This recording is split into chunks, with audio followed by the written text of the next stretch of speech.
मिसाल दूंगा, मैं पहली बार जब पाकिस्तान आया था 1991 1991 में आया था मैं, तो मेरे पास बहुत लगे था, किताबें थी, कुरान थी, तो मैं ट्रेन में चढ़ा, ओवरवेट था, तो टीसी आता है, टिकट।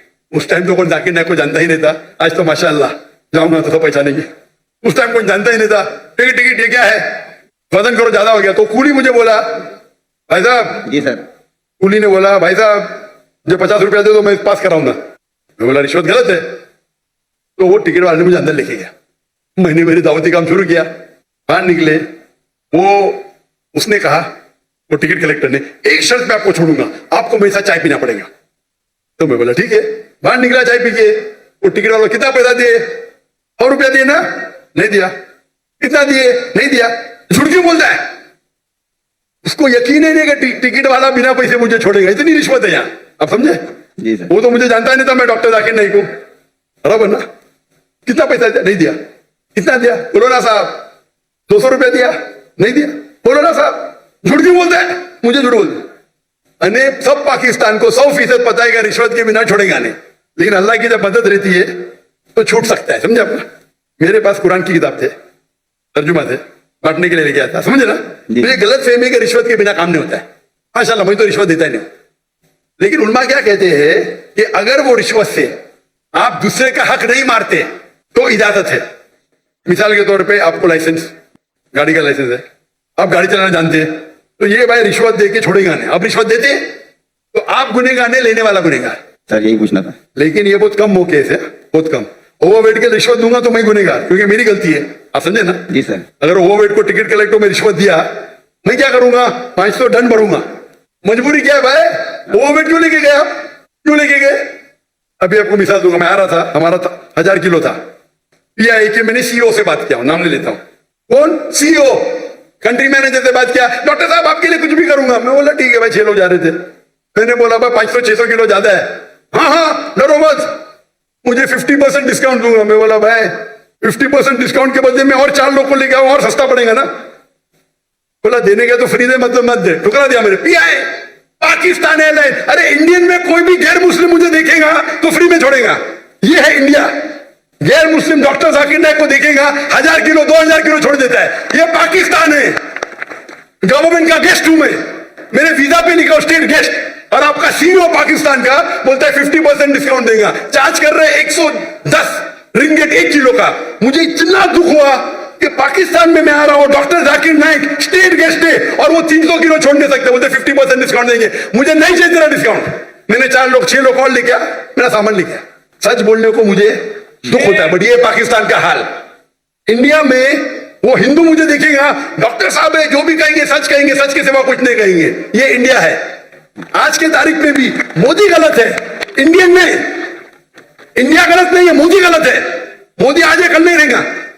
जो इज्जत मुझे इंडिया में मिलती है, पाकिस्तान के लोग चाहते, मुझे ये नहीं कहता हूं मैं, चाहते पाकिस्तान के लोग मुझे। नारे तकबीर, जाकिर नाइक से रिश्ता क्या? ला इलाहा इल्लल्लाह। जब हम दावत करते हैं ना इंडिया में, हिंदू लोग मेरे पांव छूते, मैं बोला गलत है भाई, हराम है। बोलते डॉक्टर जाकिर नाइक की बैग नहीं खोलेंगे हम। इतने जगह में इंडिया से घुमा, 50 लोग को लेके गया, कभी ओवरवेट दिया नहीं मैंने। हिंदू लोग बोलते भाई ये तो भाई भगवान का आदमी है, मैनेजर है मैनेजर। यहां तो मैं सीईओ से बात करता है, अरे डॉक्टर साहब मैं आपका फैन हूं।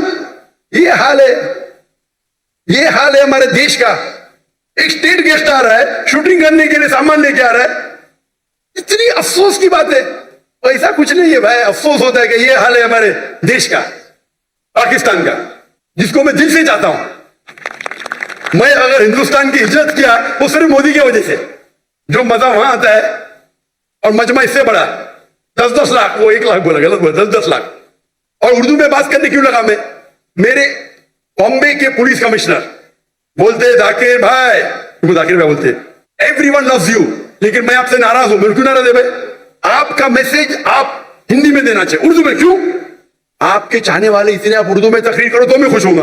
तो क्योंकि बंबई का हिंदू पुलिस कमिश्नर 2004 या 5 की बात है, मुझसे जबरदस्ती करा आप हिंदी में उर्दू में तकरीर करो तो मुसलमान और हिंदू सुधरेंगे। और फिर मैं शुरू किया तकरीर करने का उर्दू हिंदी में, एक हिंदू के बोलने से। उसकी मोहब्बत से। तो हिंदू और मुस्लिम में इतना अच्छा भाईचारा है इंडिया में, ये कुछ पॉलिटिशियन का प्रॉब्लम है, पॉलिटिशियन। तो मुझे मोदी से गिला शिकवा है, तो मोदी अगर गलत है तो इंडिया को क्यों गलत करे भाई? मोदी गलत है, इंशाल्लाह आगे रहेगा नहीं, इंशाल्लाह आप समझे ना।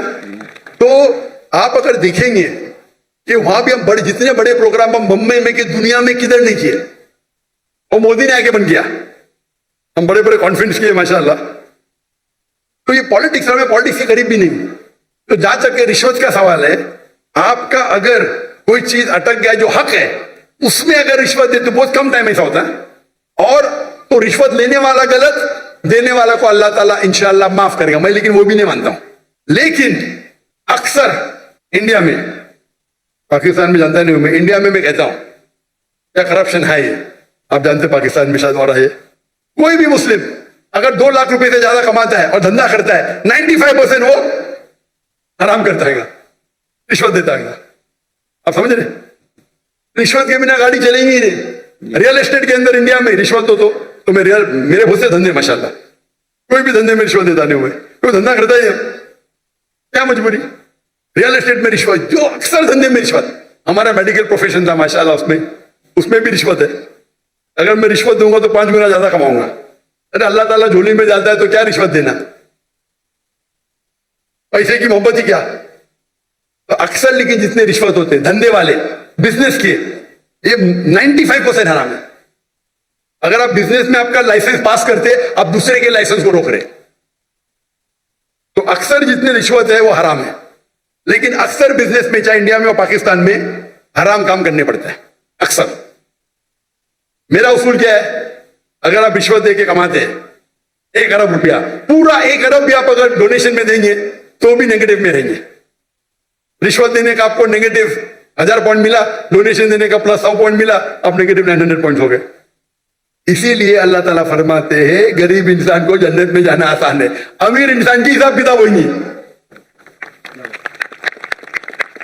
अभी मेरे बिजनेस में पार्टनर अल्लाह ताला, मेजर शेयर उनका है, तो मुझे फर्क ही नहीं पड़ता नुकसान या फायदा। आप समझ रहे? मेरा बिगेस्ट शेयर होल्डर अल्लाह सुब्हानहू ताला है, मुझे तो चैरिटी देने का है, तो अल्लाह ताला मेरी झोली में डालता, मैं लेक्चर भी करता, अल्लाह ताला यहां से पैसा देता, वहां से पैसा देता। लेकिन दावती काम के लिए बहुत पैसा लगता है, चाहने वाले बहुत है मेरे। लेकिन रिश्वत आमतौर पे देने वाला भी जहन्नम में, लेने वाला भी, अनलेस आप अपने हक के लिए रिश्वत देने में अगर आप किसका हक मारते हो, अक्सर रिश्वत हक मारते हो। मिसाल के तौर पे आप टेंडर दिए, टेंडर में कोई आपका क्लर्क आपको टेंडर के लिए, टेंडर का मैं अमाउंट बोलूंगा, आपको पैसा देता है, ये हराम है। कि आपका लाइसेंस अटक गया, लाइसेंस पास करने के बाद आपको मिनिस्टर को पैसा देते हैं, हराम है। तो इसमें दोनों गलत, देने वाला लेने वाला। तो अक्सर रिश्वत में दोनों गलत होते, देने वाला लेना। चंद ऐसे किस्से है या वाकई है जिसके अंदर आप अपने हक के लिए लड़ रहे, आपको ड्राइविंग आती है, जानबूझ के आपको फेच कर रहा है, जब तक मैं पैसा नहीं दूंगा ये पास नहीं करेगा, उस टाइम आप कुछ पैसे देते हैं तो इंशाअल्लाह अल्लाह आपको माफ करेगा, लेकिन लेने वाले को हराम है। लेकिन आमतौर पर रिश्वत देना लेना दोनों हराम है। Hope the answer the question.